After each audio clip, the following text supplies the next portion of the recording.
It started with a bright orange notice taped to my front door. I had just returned home after a long day managing my construction business when I saw it, the unmistakable mark of the HOA's wrath. My stomach tightened as I ripped it off, my eyes scanning the words that would set everything into motion. Immediate HOA fee, increase, $500 monthly violation. Reason, excessive vehicles on property. A surge of anger coursed through me. Excessive vehicles? We had exactly 3 cars in our own driveway, my work truck, my wife Lena's SUV for her hospital shifts, and the used Honda we had bought for our daughter Emily's 16th birthday. 3 normal, completely reasonable cars. I turned toward the street just in time to see her, Victoria Hale, our HOA president, making her morning rounds. Dressed in her usual pristine business suit, clipboard in hand, she walked with the smug authority of a self-appointed dictator. As if sensing my gaze, she paused at my driveway, pulled out her phone, and snapped a picture. My fists clenched. This wasn't the first time. "Ethan, she's out there again," Lena's voice called from the living room. I exhaled sharply, stepping inside. "I know, she just took another picture." Lena sighed, rubbing her temples. "Maybe we should just park Emily's car in the garage and avoid trouble." "No," I said firmly, pouring myself a coffee. "We're not hiding our daughter's car like we're criminals." Our garage was packed with Lena's medical supplies and my work equipment. We had explained that several times at HOA meetings. But Victoria didn't care about reason. She cared about control. I could still hear her voice from the last meeting. "Rules are rules, Mr. Carter. If you can't follow them, maybe this neighborhood isn't for you." That condescending smirk. The way she barely looked up from her phone as she dismissed my concerns. She thought she had all the power. But what she didn't know, what no one in this neighborhood knew, was that for the past 5 years, I had been playing the long game. I had been quietly acquiring properties in this development, buying up homes under different LLC names. At first, it was just a smart investment strategy, but as Victoria's HOA tyranny worsened, my quiet purchases became something more, a plan. Now, as I stood in my kitchen watching her prance around with that ridiculous clipboard, I realized it was time to act. I stepped outside, deliberately taking my time as I walked to the mailbox. Victoria pretended to inspect Mrs. Thompson's rose bushes, but I saw the way she watched me from the corner of her eye. Poor Mrs. Thompson. She had been fined last month for having roses that were too vibrant, disrupting the neighborhood's color harmony. My phone buzzed. A message from my lawyer. "Property closing complete. You now own 67% of the development."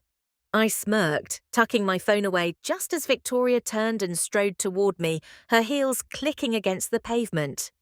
"Mr. Carter," she called, her voice laced with forced politeness. "I trust you received our notice about your vehicle violation." I met her gaze evenly. "I did, Victoria, and I have some questions about the legal basis for this fee increase." She waved a manicured hand dismissively.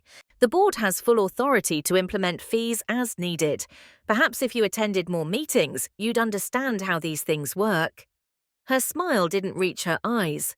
Little did she know, I had attended every single meeting, through proxy representatives, through homeowners who had unknowingly sold their properties to me.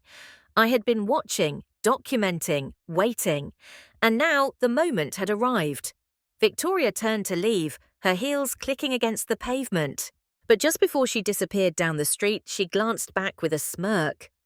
"Oh, and the board is calling an emergency meeting tonight, 7 p.m. sharp. We'll be discussing additional measures for problem properties." A direct threat. I watched her walk away, my blood simmering with cold resolve. I pulled out my phone and texted my lawyer. Time to prepare the documents. As I turned toward my house, Emily's car pulled into the driveway. Right on cue, Victoria stopped and took another picture. I forced myself to remain calm. Tonight, everything would change.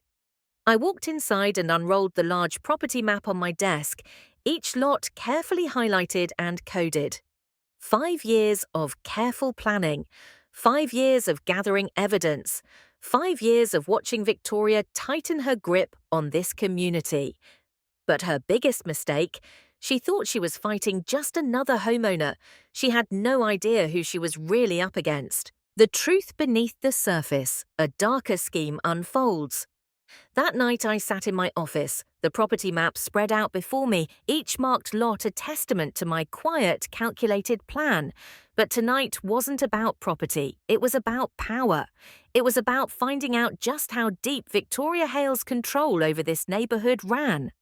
I opened my laptop, sifting through the documents I had gathered over the years, meeting minutes, financial records, violation notices issued by the HOA. The deeper I dug, the clearer the pattern became.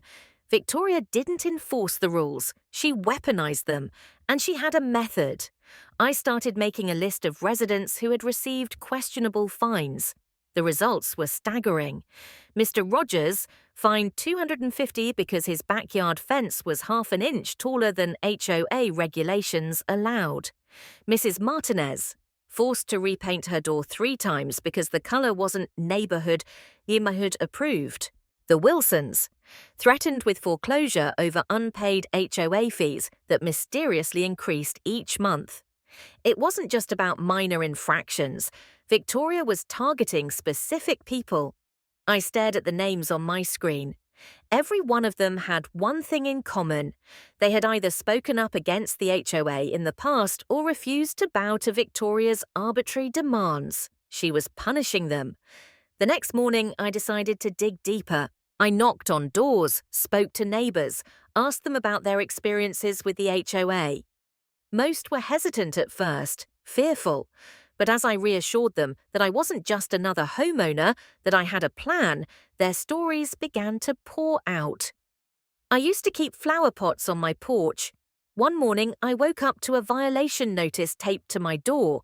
The next day, my pots were gone. Mrs. Jensen, an elderly widow. They fined me $500 for leaving my trash bins out for too long. My security camera showed Victoria's husband, Mark, moving them onto the street himself. David Kim, a local contractor. I tried running for a position on the board last year. A week later, my water was mysteriously shut off for maintenance issues. Lucas Miller, a former HOA hopeful.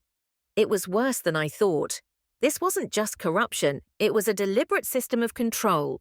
And then I found something that made my blood run cold. While speaking with Sarah Collins, a local journalist who had taken an interest in HOA corruption cases, she pulled out a manila folder and slid it across the table. "You might want to see this," she murmured. Inside were pages of financial statements, emails, and transaction logs, proof that Victoria had been funneling HOA funds into personal projects. $20,000 for landscaping improvements spent on her own backyard. $15,000 for a community event, which was actually her private birthday party at a 5-star resort. $50,000 allocated for a pool renovation, yet the pool hadn't been repaired in over 3 years. She was stealing from us. As I flipped through the pages, a knot formed in my stomach. If this information got out, it would be enough to dismantle the HOA board completely. But I needed more. I needed undeniable proof that even Victoria couldn't slither her way out of. That's when I decided to check the HOA's surveillance records. I had a contact, a former HOA security officer who had been fired for questioning Victoria's decisions. He still had access to certain files. When I met him in a dimly lit parking lot behind a coffee shop, he handed me a flash drive. "Be careful, Ethan," he warned. "You're messing with someone who doesn't play fair." That night, I plugged the drive into my laptop. What I saw made my hands shake with rage. Victoria had been spying on us. There were hours of security footage showing her patrolling the neighborhood at night, taking photos of people's properties, writing down details in her little pink notebook. And then there was the worst of it. Victoria standing in front of my house at 3 a.m., measuring my lawn with a ruler. I exhaled slowly. She was obsessed. She had taken over 100 photos of my driveway alone. Some zoomed in so close that I could see the reflections of streetlights in my car windows. My fingers curled into fists. This wasn't just about HOA rules anymore, this was stalking. I checked the timestamps. She had been doing this for months, not just to me, to dozens of families. I needed to move fast. I grabbed my phone and sent a message to my lawyer. We have her. Start preparing everything. Then I sent another message to Sarah Collins. Get ready to publish. This story is about to break. Victoria thought she had control over this neighborhood, but she had no idea that the real power was shifting. And soon everyone would know the truth. I knew that bringing Victoria down wouldn't be as simple as exposing her corruption. She had spent years weaving a web of influence, making sure that even if someone dared to challenge her, they would be crushed before they got close to the truth. If I wanted to take her down, I had to be smarter. I had to make her think she was winning, right until the moment she lost everything. Building the resistance. The first step was assembling the right people. I had already started gaining the trust of the homeowners Victoria had targeted, but that wasn't enough. I needed allies who could fight on different fronts. Lucas Miller, a sharp-minded lawyer who had once tried to join the HOA board before Victoria blacklisted him, agreed to help me prepare a legal case. Sarah Collins, the investigative journalist who had provided me with the financial documents, was ready to break the story once we had everything in place. David Kim, a former HOA board member who had been forced out, still had insider knowledge of how Victoria manipulated the system. Together, we mapped out a plan. Victoria's biggest weapon was fear. She kept homeowners in line by making examples out of those who resisted. If someone got a fine, she made sure it was known to everyone, turning public shaming into a tool. If someone complained too loudly, she found a way to make their lives miserable, from accidental damage to their utilities to mysteriously delayed repair requests. We needed to reverse the fear. The first strike. We started with small moves. Anonymous flyers began appearing around the neighborhood, listing some of the most outrageous HOA fees and violations Victoria had enforced. The stories were real, but without names attached, no one could be targeted, yet. Then I had Sarah publish an article online about an unnamed suburban HOA abusing its power. It didn't mention Victoria directly, but anyone who lived in our neighborhood knew exactly who it was about. Victoria, of course, reacted just as we expected. 2 days later, a new HOA notice arrived at my door. Urgent, mandatory emergency, HOA meeting topic, new regulations and violation penalties. I smiled. She was feeling the pressure. Laying the trap. The night before the meeting, we finalized our plan. Lucas had gathered every legal loophole Victoria had abused, compiling a document thick enough to make any board member sweat. Sarah had finished her investigative report, but we wouldn't publish it until the exact right moment. And then there was my ace, the property ownership records. Victoria didn't know that for the past 5 years, I had been buying up homes in this neighborhood, using different LLC names to avoid suspicion. As of last week, I officially owned 67% of the development. That made me the majority owner, and legally, that meant I could vote to remove the HOA board entirely. But I didn't just want Victoria gone, I wanted to expose her. I wanted her humiliation to be public, undeniable, and irreversible. The final push. Just before midnight, I was making one last review of our evidence when my security cameras caught movement outside my house. I switched to the live feed, Victoria. She was standing at the end of my driveway, flashlight in hand, taking pictures of my license plates. I leaned forward, watching as she scribbled something into her notebook. Then she moved toward my mailbox. She pulled out a small envelope, tucked something inside, and slid it back in. I grabbed my phone and texted David. "She's making her move. Be ready." I waited until she left, then stepped outside. Inside my mailbox was an official violation notice, dated for the next morning. The charge? Unauthorized commercial vehicles parked in a residential zone. I chuckled under my breath. She was desperate. She thought she had me trapped. What she didn't know was that by tomorrow night, she wouldn't just lose control of the HOA, she'd lose everything. The community centre was already packed when I arrived. Every seat was filled, neighbours sitting shoulder to shoulder, their hushed whispers echoing off the walls. Some looked confused, others irritated, but most of them, especially those who had been targeted by the HOA's relentless fines, had an underlying sense of anticipation. At the front of the room, Victoria Hale stood tall behind the HOA podium, her usual air of superiority wrapped around her like armour. Her perfectly tailored suit, the neatly stacked HOA documents, the smug smile curling at the edges of her lips. It was all part of her show. She was confident. She thought tonight would be her victory. I took a deep breath, rolling my shoulders as I stepped inside. Let her have her moment. It wouldn't last. The meeting was about to begin. Victoria's power play. Victoria tapped her sparkly pink gavel against the podium, silencing the murmurs. "Ladies and gentlemen," she began, her voice smooth, calculated. "I know there's been a great deal of, confusion about certain misunderstandings regarding our neighbourhood rules." I bit back a smirk. She was already on the defensive.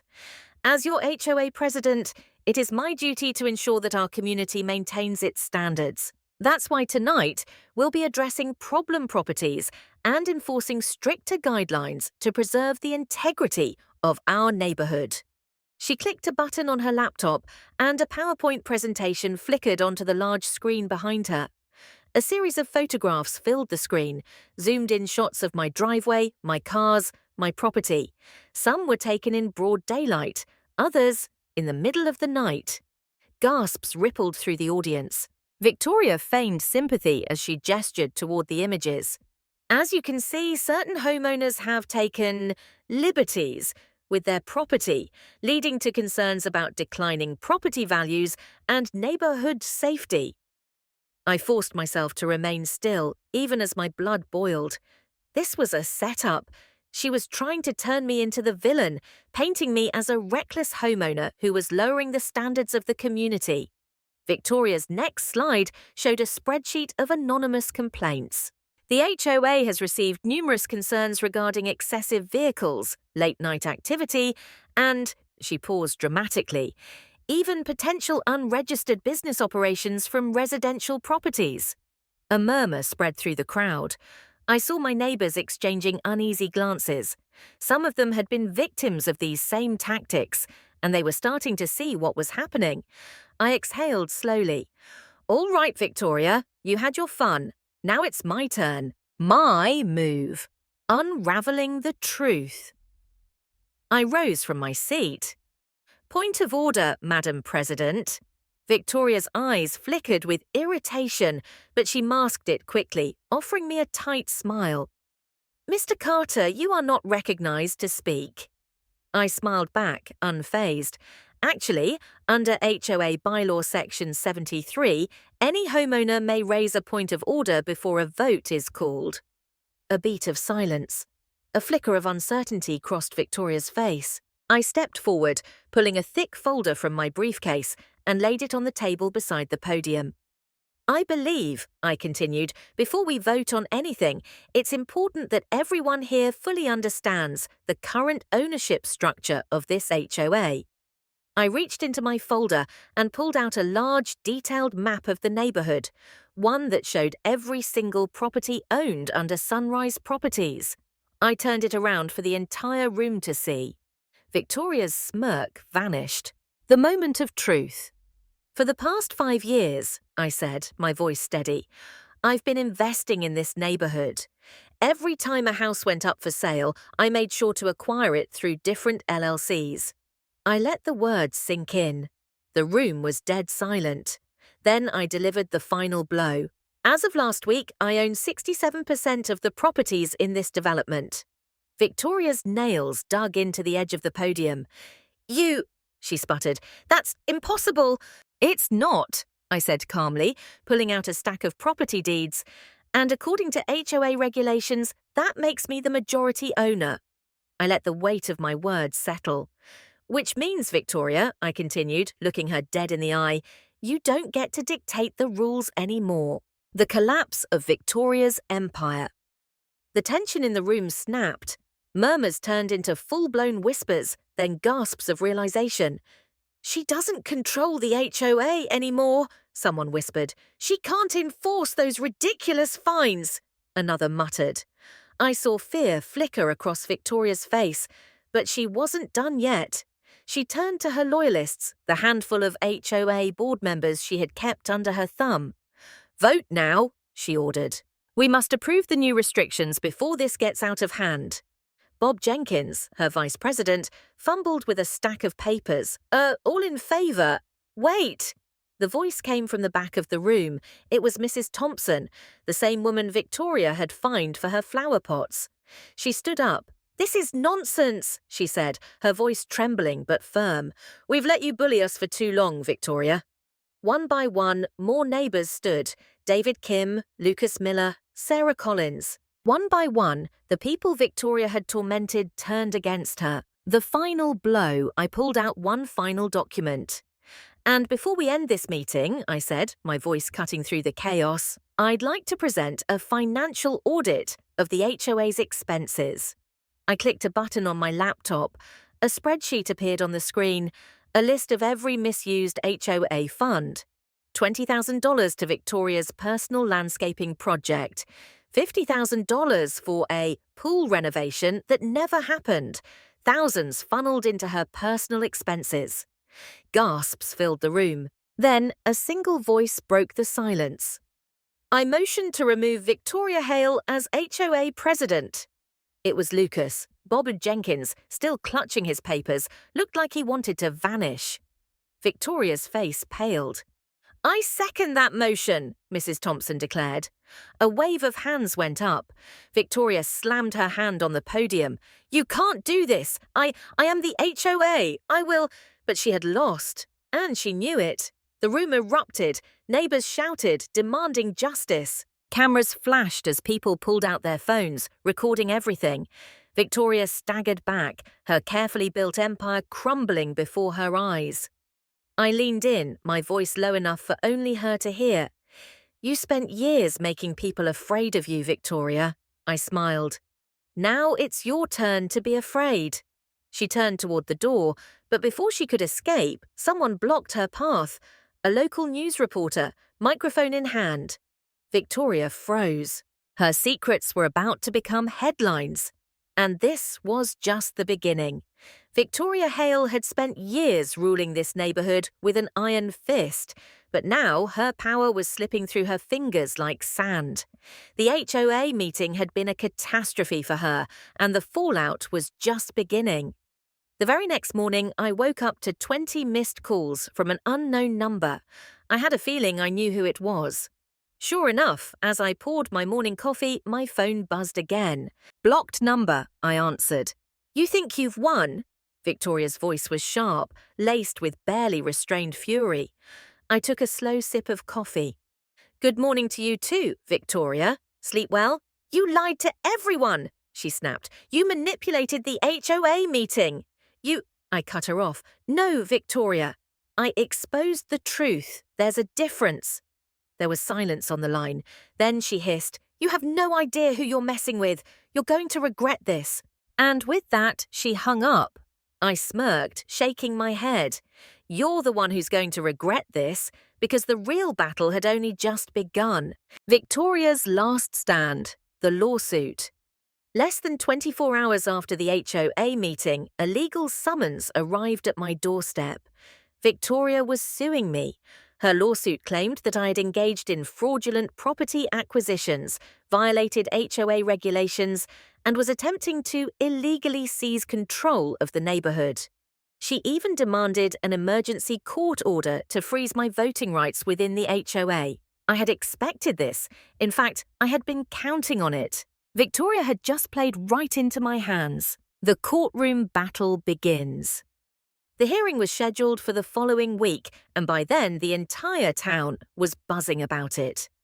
Victoria arrived at the courthouse in full damage control mode, dressed in a designer suit, flanked by an expensive lawyer with slicked back hair and an overinflated sense of self-importance. I, on the other hand, walked in calmly, briefcase in hand, with Lucas Miller, the best lawyer in town and the man Victoria had once forced off the HOA board. The irony was delicious. The judge, a no-nonsense woman named Judge Calloway, took her seat and adjusted her glasses. She glanced at the stack of evidence Lucas had placed before her. "Mrs. Hale," she said coolly, "you're claiming that Mr. Carter has attempted to illegally take over the HOA. Do you have proof of fraud?" Victoria's lawyer stood up, clearing his throat. "Your Honour, Mr. Carter has been secretly purchasing properties under different LLC names. This is a deceptive business practice, and it raises serious ethical concerns." I leaned forward. "It's not illegal, Your Honour. Every purchase was done legally, with full disclosure and within the rights of any property owner. Unless Mrs. Hale can prove that I violated the law—" I gestured toward Victoria. This is nothing but a frivolous lawsuit by someone desperate to cling to power." Victoria's face twisted with anger, but she remained silent. The judge turned back to her. "Mrs. Haley, unless you have actual evidence of criminal activity, I don't see a legal basis for freezing Mr. Carter's HOA rights." Victoria's lawyer shifted uncomfortably. He had nothing. "Very well," the judge continued. "Since we're here, let's address some other legal concerns that have come to my attention." She reached for a file. My file. "This court has received a formal motion from Mr. Carter's legal team requesting an audit of the HOA's financial records. Given the evidence of potential embezzlement, I find it necessary to proceed with a full investigation." Victoria froze. The colour drained from her face. "This is outrageous," she blurted out. "I have done nothing wrong." The judge raised an eyebrow. "Then you won't mind if we take a closer look at the books, will you?" She banged her gavel. "Court orders a full forensic audit of the HOA's financial records, effective immediately." Victoria looked like she wanted to scream. The evidence that sealed her fate. The audit was devastating. Within a week, forensic accountants uncovered years of financial misconduct. $50,000 in pool renovations that never happened. $20,000 spent on landscaping improvements for Victoria's own backyard. Personal vacation expenses disguised as HOA business trips. The final nail in the coffin. Email records showed Victoria explicitly targeting specific homeowners, charging higher fines to single parents, approving violations against people she personally disliked, and even forging anonymous complaints to justify certain penalties. When the audit results were made public, the community turned against her overnight. Neighbours who had once feared her now demanded her immediate removal. The public exposure, Victoria tried to run damage control, claiming she was the victim of a smear campaign, but it was too late. News outlets picked up the story. Social media exploded. The footage of her measuring my grass at 3 a.m. went viral. The records of her stealing HOA funds became front-page news. And the cherry on top, a former HOA board member stepped forward, testifying that Victoria had bullied them into silence for years. I watched from my porch as Victoria stormed out of the HOA office, clutching a resignation letter in her trembling hands. Her reign was over. She had lost everything. As she sped away in her overpriced luxury car, I couldn't help but smile. She had spent years weaponizing fear, but in the end, it was the truth that destroyed her. The neighborhood felt different the morning after Victoria Hale resigned. For the first time in years, there was no pink violation notice taped to anyone's door. No one was peeking out their windows in fear, waiting for their next fine. The air felt lighter, as if an invisible weight had been lifted off our community's shoulders. And it had. Because Victoria wasn't just a person, she was a system built on intimidation, greed, and manipulation. A system that thrived because people were too afraid to fight back. But fear is only as powerful as the control we allow it to have. A new beginning. 3 weeks after her downfall, we elected a new HOA board, one built on fairness, transparency, and accountability. Lucas Miller became our new HOA president, ensuring no one would ever abuse the system again. Mrs. Thompson joined the board, finally given the chance to help shape the neighborhood she loved. Sarah Collins took on an advisory role, making sure that if corruption ever crept back in, the public would know about it immediately. Our first act, rolling back every unjust fine and fee Victoria had imposed. Our second, using the recovered HOA funds, the same ones she had stolen, to finally fix the community pool and help elderly residents with home repairs. For the first time in years, our HOA was about protecting the neighborhood, not policing it. And the best part? Property values went up by 15% within a month. Turns out, people actually prefer living in a community that treats them with respect instead of fear. Victoria's fate and the final twist. As for Victoria, she sold her house and moved away. Rumours spread that she tried pulling the same tricks in a new neighbourhood, but this time, people fought back immediately. They had heard our story. They knew what to look for. She had lost her power, her influence, everything. And in the end, that's what happens when you build your kingdom on control instead of trust. It crumbles. The lesson we can all learn. Looking back, this fight was never just about HOA fines or parking rules. It was about power, about standing up when someone abuses their authority, whether it's a corrupt HOA, a toxic boss, or a broken system. Because here's the truth. Bullies only win when we let them. They count on our silence, our hesitation, our fear.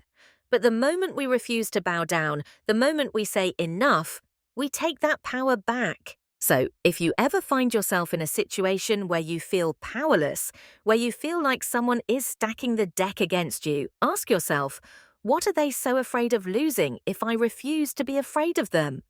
Because sometimes the best revenge isn't revenge at all. It's showing others how to stand up for themselves. If this story resonated with you, if you've ever faced a power-hungry HOA, a corrupt leader, or an unfair system, drop a comment below. Let's talk about it. And if you want more stories like this, real battles, real victories, real lessons, make sure to subscribe and follow the Story Forge. Because trust me, the next story is going to be even bigger.